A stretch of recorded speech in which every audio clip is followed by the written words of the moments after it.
Welcome, traveler, to the site of the legendary Battle of Marathon.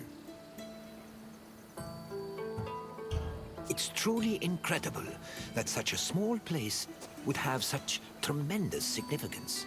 But then again, even the tiniest pebble can send ripples through the water. Marathon was the location of one of the greatest battles in Greek history. It was here where Athenians made a stand against the might of an imposing Persian fleet. Your visit will take you through the causes of the conflict, the battle itself, and its far-reaching consequences. I will see you again once you're through. Farewell for now.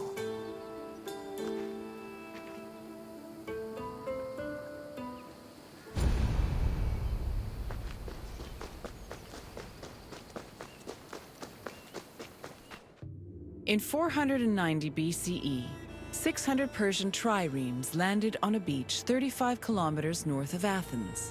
Standing in their way were 11,000 hoplites led by the prestigious Athenian general Miltiades. The Persian forces outnumbered the Greeks approximately 5-1, and yet the smaller force managed to push back their would-be conquerors. The Battle of Marathon was a major turning point in the Greco-Persian Wars, and the Athenians' victory would be celebrated for many years.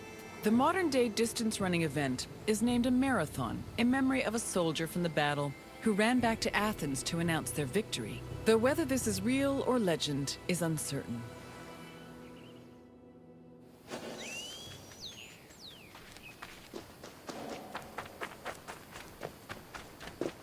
The Persians wanted to invade Greece in part due to its rich silver mines.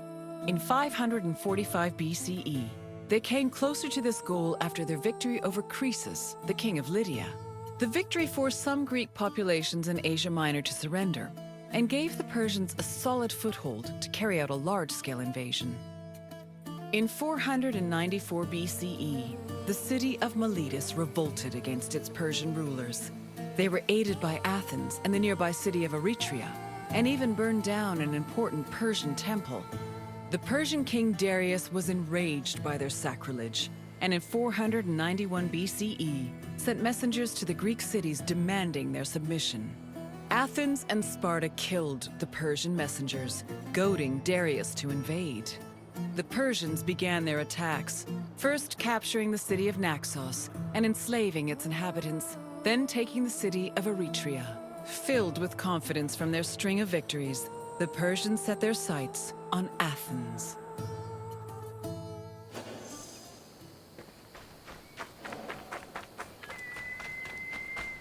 The Greeks were surprised by the ferocity of the Persian attacks. Seeking aid against the upcoming invasion, Athens was forced to appeal to other cities for help. In a surprising move, they asked for aid from Sparta, known for having the strongest army in Greece. The Spartans agreed to the request, but they were unable to send reinforcements in time due to the religious feast of Apollo Carneos, which forbade them from leaving their city until the next full moon. The only extra help Athens managed to acquire was from the small Boeotian city of Plataea, which sent an additional 1,000 hoplites. This was the first time in Greek history that their entire civilization was under attack from an external invader. Despite sharing the same language and same religion, Greek city-states had often warred amongst themselves. The Persian invasion was the first time they realized the necessity of collective action to ensure their survival.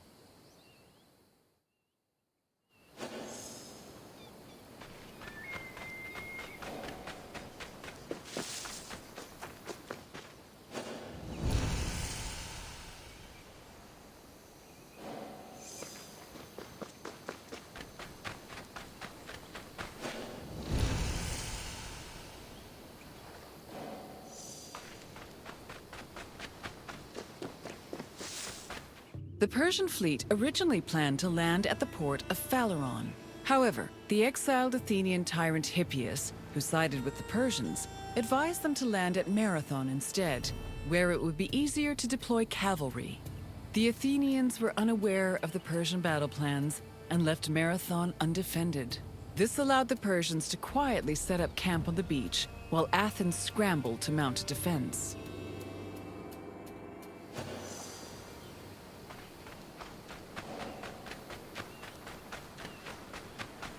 The Persians' overwhelming numerical superiority forced the Athenians to get creative with their defensive strategy.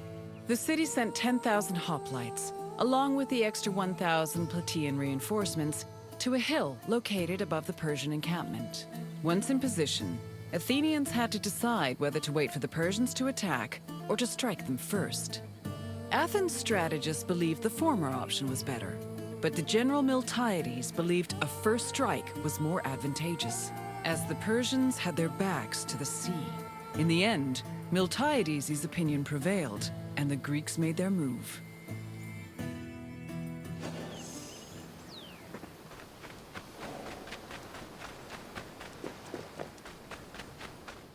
According to Herodotus, the Greek forces charged at the Persians without archers or cavalry. The Persians were unprepared for what they saw as an act of madness. While they were able to hold the Greeks back at first, they were eventually pushed back to their ships and forced to retreat. The Persians suffered heavy losses during the battle, with approximately 6,400 casualties. The Athenians, on the other hand, only lost 192 soldiers.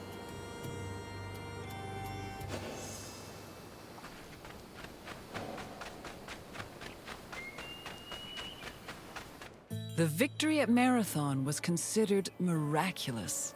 The Greeks attributed this miracle to the appearance of legendary heroes who they allegedly saw return from the dead to fight at their side in defense of the city. For example, several Athenians swore they saw the mythical king Theseus take up arms at Marathon, a scene which would later be depicted in Athens' Agora.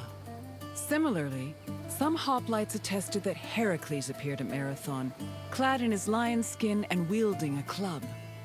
The supposed appearance of these heroes helped elevate the Battle of Marathon to a legendary status among the Greek people.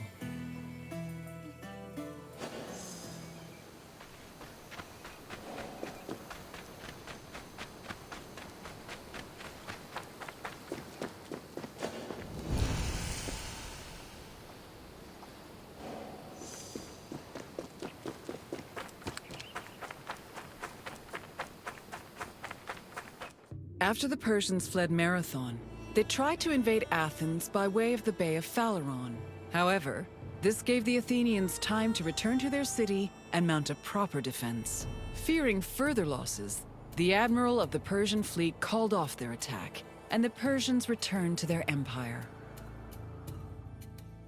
Darius was furious at the campaign's failure and decided to seek vengeance in a retaliatory expedition from both land and sea. Meanwhile, Sparta begrudgingly congratulated Athens on their victory.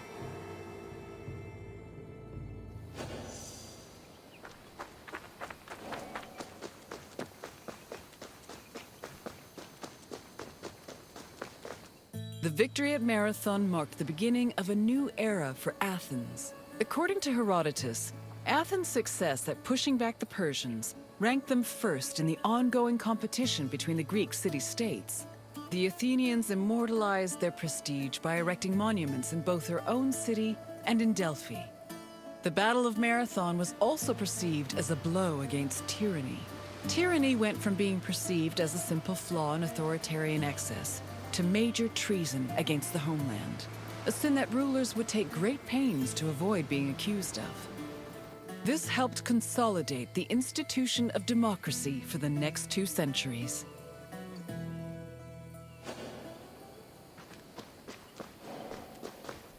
I hope you enjoyed this look into the famous Battle of Marathon. It was not only a major turning point in the history of Athens, but also for all of Greece. Its repercussions would be felt for many years to come. Is there anything else you'd like to do? Farewell, traveler. I hope to see you again soon.